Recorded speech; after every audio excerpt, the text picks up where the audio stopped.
नमस्कार दोस्तों। तो कैसे हो आप लोग? आई होप आप लोग बहुत ही बढ़िया होंगे मेरे दोस्त। तो मेरे भाई, पहले आप यह बता दीजिए कि आपका 24 सितंबर का हिंदी और संस्कृत का जो हाफ ईयरली एग्ज़ाम हुआ उसका पेपर कैसा गया मेरे भाई। तो मैं आगे बढ़ता हूँ। मैं उम्मीद करता हूँ कि आपका बहुत ही बढ़िया पेपर गया होगा और आपने सभी में सभी ऑब्जेक्टिव सही कर दिए होंगे। तो मेरे भाई, अब बारी आती है सोशल साइंस की, जो आपका 25 सितंबर का होगा मेरे भाई। तो अगर आप चाहते हैं कि 100% वायरल पेपर चाहता हूँ तो मेरे भाई इस वीडियो को पूरा देख लीजिए, क्योंकि यहीं से सभी प्रश्न आपके हाफ ईयरली एग्जाम में देखने को मिलेंगे। ठीक है, तो चलिए वीडियो की शुरुआत करते हैं मेरे भाई। क्या कि देखो, class 10th half yearly exam सितंबर 2025, विषय कोड 111 रहेगा मेरे भाई। सामाजिक विज्ञान, सोशल साइंस, अर्धवार्षिक परीक्षा 2025। ठीक है, और जिस तरीके से आपका एकदम सेम टू सेम ऐसा ही आपके स्कूलों में मिलेगा, क्या कि सभी स्कूल में पेपर समान आएगा। ठीक है, तो चलिए मैं एक एक प्रश्नों को जवाब दूंगा और 100% सही उत्तर रहेगा मेरे भाई। ठीक ना?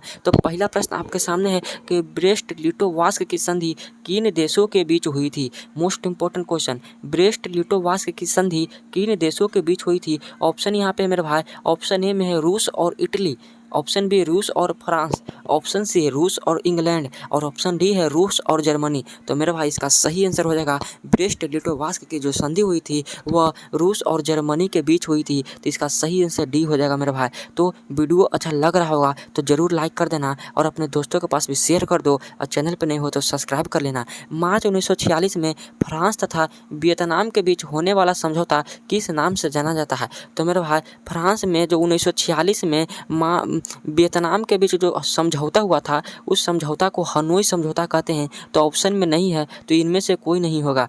यानी याद रखना कि मार्च 1946 में हनोई समझौता हुआ था। ठीक है, नेक्स्ट क्वेश्चन है कि पूर्ण स्वराज की मांग का प्रस्ताव कांग्रेस के किस वार्षिक अधिवेशन में पारित हुआ था? तो पूर्ण स्वराज की मांग मेरे भाई सन 1929 ईस्वी में लाहौर अधिवेशन में पारित हुआ था। ये आंसर बिल्कुल सही है। नेक्स्ट क्वेश्चन आपके सामने है कि वल्लभ भाई पटेल को सरदार की उपाधि किस किसान आंदोलन के दौरान दी गई? तो बारदोली किसान आंदोलन के दौरान दी गई थी। ये आंसर इसका बिल्कुल सही हो जाएगा मेरे भाई।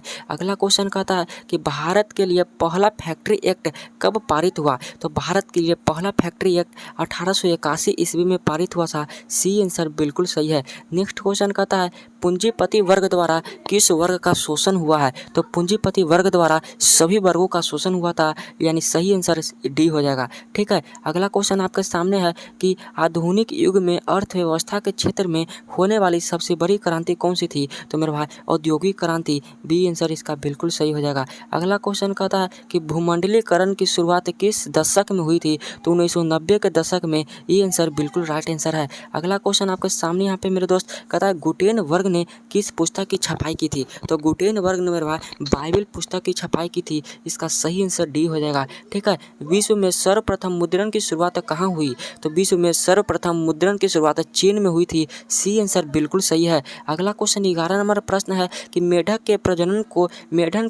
प्रक्रिया को बाधित करने वाला रसायन कौन है? तो एंड्रीन होगा। सी आंसर बिल्कुल सही है। अगला क्वेश्चन है बिहार में अति जल दोहन भूमिगत जल में किस तत्व का संकेंद्रण बढ़ा है? तो आर्सेनिक का। सी आंसर बिल्कुल राइट आंसर है। यही सब प्रश्न आपके हाफ ईयरली एग्जाम में देखने को मिलेंगे। ठीक है ना? संविधान की धारा का संबंध है तो वन्य जीवों तथा प्राकृतिक संसाधनों के संरक्षण से। ये आंसर बिल्कुल सही है। नेक्स्ट क्वेश्चन आपके सामने है कि बिहार के कितने प्रतिशत भौगोलिक क्षेत्र में वन का फैलाव है? तो 7% मेरे भाई। डी आंसर बिल्कुल राइट आंसर है।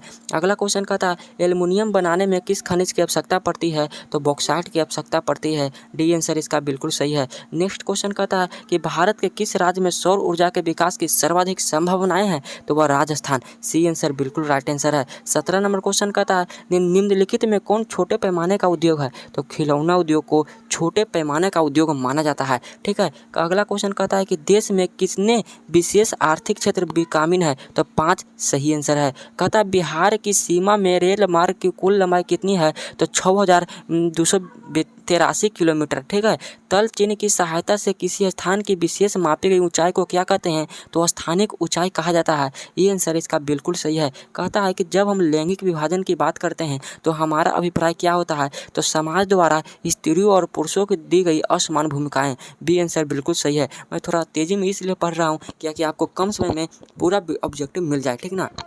भारतीय संविधान के बारे में इनमें से कौन सा कथन सही है? तो मेरे भाई ये धर्म के आधार पर भेदभाव माना ही करता है। ठीक है, कहता है कि सत्ता में साझेदारी सही है। सत्ता में साझेदारी क्यों सही है? क्योंकि विभिन्न समुदायों के बीच यह टकराव को कम कर देती है, इसलिए सत्ता में साझेदारी होना जरूरी है। ठीक है, अगला प्रश्न 24 नंबर क्वेश्चन कहता है वर्ष 1975 ईस्वी को भारतीय राजनीति के लिए किस लिए जाना जाता है? तो मेरे भाई देश में आपातकाल लागू हुआ था। याद रखना 1975 ईस्वी में क्या हुआ था? देश में आपातकाल लागू हुआ था। ठीक है, या अगला क्वेश्चन 26 नंबर कहता है कि नर्मदा घाटी परियोजना किन राज्यों से संबंधित है? तो इसका सही आंसर गुजरात, महाराष्ट्र और मध्य प्रदेश। डी आंसर बिल्कुल सही है। अगला क्वेश्चन 27 नंबर है मेरे दोस्त, निम्नलिखित में किसे लोकतंत्र का प्राण माना जाता है? तो राजनीतिक दल को लोकतंत्र का प्राण कहा जाता है। कहता है दल बदल कानून निम्न में किस पर लागू होता है? तो सांसदों और विधायकों पर दल बदल कानून लागू होता है। अगला क्वेश्चन है जनता दल यूनाइटेड पार्टी का गठन कब हुआ था? तो 1999 ईस्वी में हुआ था। बी आंसर बिल्कुल सही है। कहता निम्न में कौन अर्थव्यवस्था प्राथमिक क्षेत्र से सम्मिलित है? तो कृषि क्षेत्र को प्राथमिक क्षेत्र और द्वितीय क्षेत्र को औद्योगिक क्षेत्र, तृतीय क्षेत्र को द्वितीय क्षेत्र को औद्योगिक क्षेत्र और तृतीय क्षेत्र को सेवा क्षेत्र बोलते हैं। कहता है अगला क्वेश्चन जिस देश का प्रति व्यक्ति आय अधिक होता है वह देश कहलाता है तो विकसित, और जिसका कम होगा वह अविकसित। ठीक है, अगला क्वेश्चन कहता है कि बिहार में किस जिले की प्रति व्यक्ति आय सर्वाधिक है? तो पटना के प्रति व्यक्ति आय बहुत अधिक है। ठीक है, अगला क्वेश्चन 33 नंबर कहता है कि भारत का केंद्रीय बैंक कौन सा है? तो आरबीआई भारत का केंद्रीय बैंक है। ठीक है, नेक्स्ट क्वेश्चन 34 नंबर प्रश्न आपके सामने मेरे मित्र और बहुत इंपॉर्टेंट है, व्यावसायिक बैंकों का राष्ट्रीयकरण कब किया गया था? तो 1969 ईस्वी में किया गया था। सी आंसर बिल्कुल राइट आंसर है। कहता है 35 नंबर प्रश्न कि ऊर्जा के मुख्य स्रोत क्या है? तो ऊर्जा के मुख्य स्रोत कोयला भी है, पेट्रोलियम भी है और विद्युत, यानी सही आंसर डी हो जाएगा इनमें से सभी। तो मेरे भाई मैंने 35 प्रश्न करा दिए और मैं गारंटी के साथ कहता हूँ कि आपका 35 में 35 सही हुआ होगा और सभी को याद भी कर लेना, नहीं जो सही हुआ है। ठीक है, अब यही सब प्रश्न आपके हाफ ईयरली एग्जाम में आएंगे। ठीक है ना, तो वीडियो अच्छा लगा होगा तो लाइक कर देना, दोस्तों के पास शेयर कर दो। जय हिंद, वंदे मातरम।